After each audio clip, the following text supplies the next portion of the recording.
আসসালামু আলাইকুম ওয়া রাহমাতুল্লাহি ওয়া বারাকাতুহু।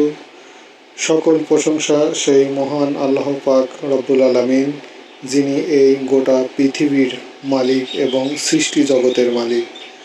তো আজকে আমরা ইউটিউব সম্পর্কে কিছু আলোচনা করব।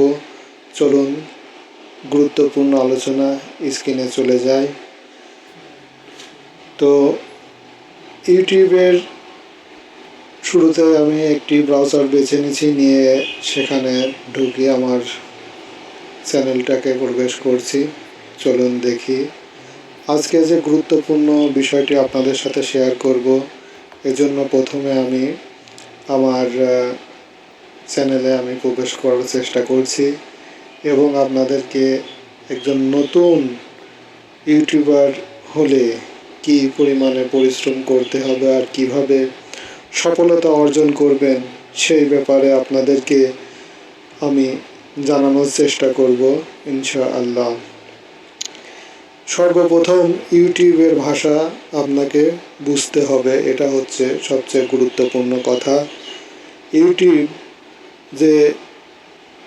যিনি এই অ্যাপসটি বা এই সফটওয়্যারটি তৈরি করেছেন, যে ওয়েবসাইটটি তৈরি করেছেন ইউটিউব নামে, তিনি তাদের ওয়েবসাইটে যারা ভিডিও আপলোড করেন অর্থাৎ ইউটিউবার, তাদেরকে একটি নাম দিয়েছেন। তাদের নাম দিয়েছেন হচ্ছে স্রষ্টা, অর্থাৎ যে ভিডিও আপলোড করবে তিনি ইউটিউবের কাছে স্রষ্টা বলে গণ্য হবে। এটা হচ্ছে ইউটিউবের ভাষা। কেন? সে একটি নতুন ভিডিও বা নতুন কিছু তৈরি করে দেখাচ্ছে, এটা ইউটিউবের ভাষায় স্রষ্টা বলে তারা। তো আজকে আমরা বেশ অনেক কিছু গুরুত্বপূর্ণ বিষয় নিয়ে আলোচনা করব।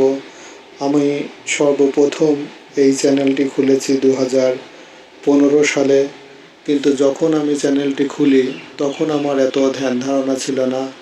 জাস্ট ইউটিউব যে সফটওয়্যার দেখতাম, নেট কানেকশন দিয়ে সফটওয়্যারে ঘাটাঘাটি করতে করতে চ্যানেলটি ওপেন করে ফেলেছিলাম এবং তখন থেকে আমার কোনো ধ্যান ধারণা ছিল না যে এটা থেকে ইনকাম হবে বা আর্নিং করা সম্ভব হবে।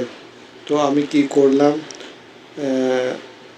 তার থেকে 3 বছর পরে, আমি কিন্তু তখনও এতটা ইউটিউব দেখতাম না, দেখলে অভিজ্ঞতা হতো এবং ইউটিউবের প্রতি কাজ করতে আগ্রহী হতো। এই সব বিস্তারিত আপনাদেরকে প্রমাণস্বরূপ আমি দেখাইয়ে দেব ইনশাআল্লাহ। তো চলুন দেখে আসি। এটি হচ্ছে আমার চ্যানেলের